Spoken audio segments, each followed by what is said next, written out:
Hey everyone, in this video I'm doing a quick comparison of the Nexus 7 versus the BlackBerry PlayBook tablet.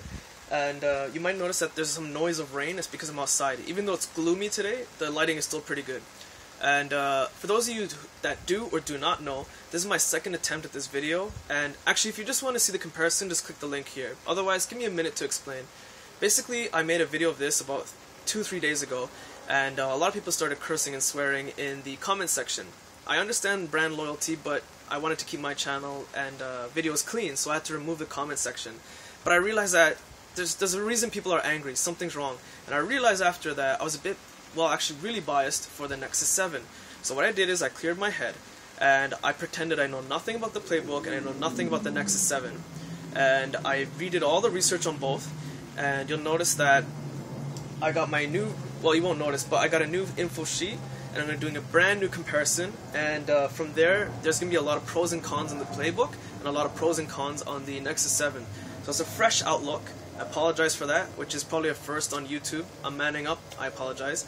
And from there you can kind of decide which tablet you prefer to buy, okay? So I just want to say thanks for hearing me out. Let's get into the comparison. Okay, so let's get into it. I'm going to start with the hardware elements of the tablets, and then move into a little bit of the software. So basically we'll start with dimensions. The BlackBerry PlayBook is 194mm by 130 by 10, whereas the Nexus 7 is 198.5 by 120 by 10.45. As you'll notice, there is a 10mm difference here in terms of the width, which equals out to 1 centimeter. That might not sound like a lot, but when you're holding it in your hand, both of them are 7-inch tablets, screens. It does make a big difference, especially because the BlackBerry PlayBook has a more square design, which makes it even more harder to hold in your hand. Even though that 1 centimeter doesn't sound like a lot, add that with the fact that it's a bit bulky on the edges, it is a bit tough to hold compared to the Nexus 7, which has a curved design all around, which feels a bit more natural in your hand to hold.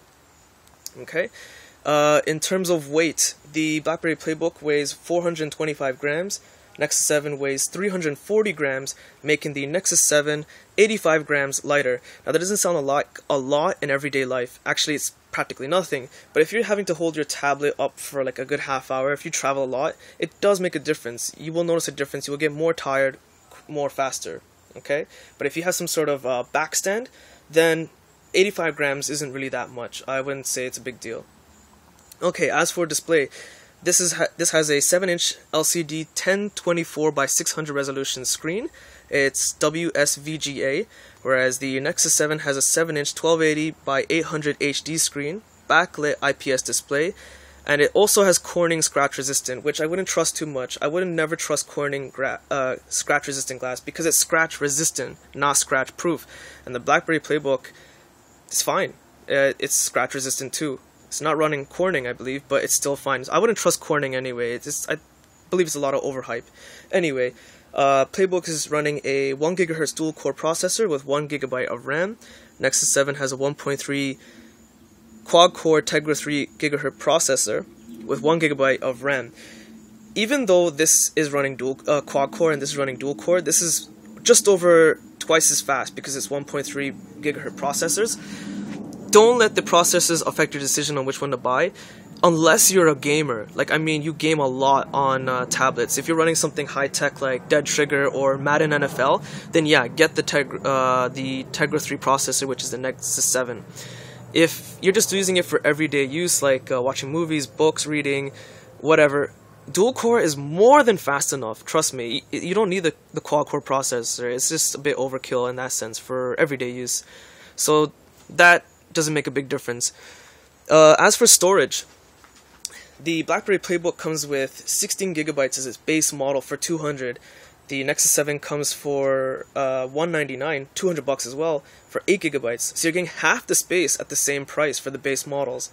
Secondary models, you're getting 32 gigs for $249 with the PlayBook.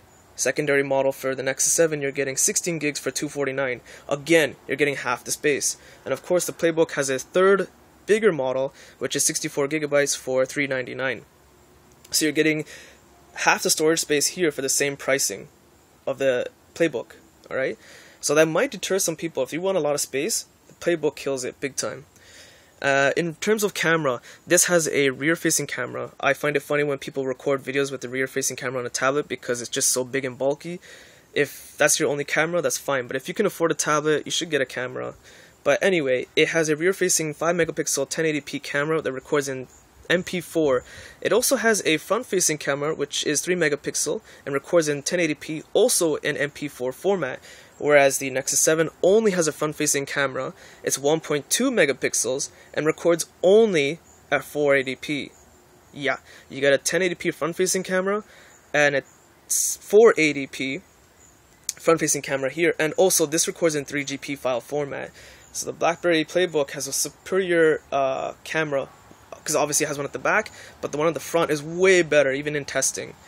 In terms of connections, both of them have Wi-Fi, both of them have micro USB, both of them have Bluetooth. The difference here is that the BlackBerry PlayBook has a micro HDMI port, which you can connect directly to your TV, start playing pictures, videos, whatever, directly. This doesn't. The Nexus 7 does not have a micro HDMI port. I wish more companies would start doing that with their products. I find it really lame when they don't, so big up to Brim for doing that. What the Nexus 7 does have that the PlayBook doesn't is an NFC chip. So if you were to tap two Android devices together that have an NFC chip and are running Ice Cream Sandwich or newer, you can transfer files directly, I think at 1.5 megabytes speed, which is really fast, or you can just tap them together and share a web page instantly. So Android Beam, I don't find it too useful yet because a lot of the newer phones are just starting to release it within the components, whereas even models a year old, like the international version of the Galaxy S2, does not have an NFC chip. So I would much rather take a micro HDMI port connected directly to my HD TV. I would much rather prefer that for instant connection and stream videos and pictures instantly. Whereas Wi-Fi connection can kind of make a 1080p jitter if your connection is not strong enough. As for browsing, okay, this is the big killer of the Nexus 7. The PlayBook has Flash support for web pages. The Nexus 7 does not. Adobe has openly announced that they will not support Android Jelly Bean and newer Android versions of Flash. They said, we're done with Flash. We want people to start using HTML5. So the reason I think they did that is their way of protesting the use of Flash and making people adopt HTML5. Now, I have read it is possible to get Flash on the Nexus 7, but it requires you being rooted. If I have the time, I will make a video on that if I find that it also works. Yes, I will make a video on that, but I can't guarantee it, so don't get your hopes up. Be sure to check my channel often in case I do post it up. So this has HTML5 and Flash, whereas this has only HTML5 support, no Flash. And I know Adobe's trying to protest Flash, but too many web pages out there are still running Flash, so it's a big con for this tablet. In terms of syncing might not sound important, but it really is. The BlackBerry PlayBook supports BlackBerry Bridge. So, how can I explain this? Essentially, if you're like editing a document on your phone, your BlackBerry phone rather, you're browsing a web page or whatever, you can instantly transfer whatever's being shown on your phone to the BlackBerry PlayBook. And if you're like in a quick meeting, last minute meeting, and you got your PlayBook and your BlackBerry phone, but you need to show it to everyone there, like if they're huddled around a table, you can't do it on a phone. Especially BlackBerry phones, they tend to have smaller screens. It's a bit tough, so having it on stream on your PlayBook is great. It's a great feature. I'm surprised that Android doesn't have it, considering they boast a lot of features. It's pretty bad. You can also use your BlackBerry phone as a keyboard and mouse for the BlackBerry PlayBook, which is another superb feature. So you got great syncing features there. The Nexus 7 doesn't really have any syncing features apart from Android Beam and NFC chip, which I mentioned earlier. Of course, you have to have a Gmail account to use a Nexus 7, so all Google services are synced here from their cloud server. But in terms of instant syncing with other Android devices, it's not that great. Actually, it's pretty bad. So yeah, syncing is a lot more important than you might realize. Now, there is an issue with this BlackBerry unit. I have read that it's very common on the internet. The problem is that the BlackBerry PlayBook, the button on a lot of units is really bad. It's like it turned on after a couple of attempts. Sometimes it takes me like 2, 3, maybe 4 attempts to get the screen on. And I had the same issue with my Nexus 1, which is designed by HTC. So I'm really disappointed that the power button, which is the most important button on the device, is kind of flimsy. It's like it's gonna break any day. So if you can, keep your BlackBerry PlayBook charged all the time and turn the screen on like this, okay? Just in case your unit might become victim of the same issue I have. In terms of battery life, like I said, I redid my research. I took some time. I studied both tablets extensively. The battery, I would say, is about the same. Both of them seem to drain battery like crazy once the screen is on. In standby mode, they can last days on end. But once the screens are on, they pretty much drain at equal speed. I would say the batteries are pretty much similar. So don't let that deter you. Okay, so this part of the video, this is what probably got me in trouble with a lot of viewers last time. It is strictly my opinion. Okay, do not take it to heart. I'm not insulting your mom or anything. It's just a brand name. I'm just telling you my opinion. In my opinion, I would say buy the Nexus 7. Yes, it does have less storage. Yes, it has a worse camera. And yes, it does not have a micro HDMI port. And yes, it does not have flash. Actually, those are a lot of cons compared to the PlayBook. PlayBook is killing it right now, isn't it? The reason I say that is because I just find that Android is a lot more versatile. You get plenty more apps than the BlackBerry PlayBook. As of right now, there's not enough Android apps being supported for Jelly Bean, because the Android SDK is only being released a few days ago from this video posting. Okay, so in a month from now, the video date shown, hopefully a lot more apps will be supported, but right now they're pretty much equal. But if you get the full Android library, compared to the PlayBook, the Android library for apps is just way too huge compared to RIMs. So there is a big difference there.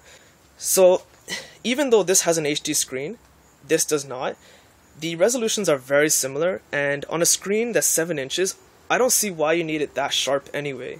Yeah, you might notice a very minor difference, but those are people who examine it with like a microscope, and they really need to take a chill pill.